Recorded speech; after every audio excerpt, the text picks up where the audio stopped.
গাইবান্ধা সদর উপজেলার ঘাঘট নদী থেকে তাসমিন আরা নাজ নামে এক শিক্ষিকার মরদেহ উদ্ধার করেছে পুলিশ।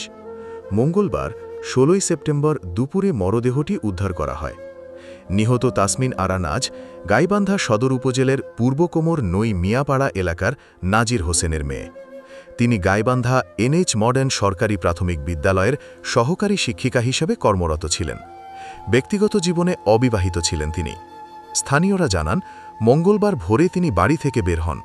দুপুরের দিকে নদীতে ভাসমান অবস্থায় মরদেহ দেখতে পেয়ে স্থানীয়রা পুলিশে খবর দেন। পরে পুলিশ ঘটনাস্থল থেকে মরদেহ উদ্ধার করে। গাইবান্ধা সদর থানা পুলিশের ভারপ্রাপ্ত কর্মকর্তা ওসি শাহিনুর ইসলাম তালুকদার বলেন, খবর পেয়ে ঘটনাস্থলে পুলিশ পাঠানো হয়। মরদেহ উদ্ধার করে ময়নাতদন্তের জন্য মর্গে পাঠানো হয়। মরদেহ উদ্ধারের পর আইনি ব্যবস্থা প্রক্রিয়া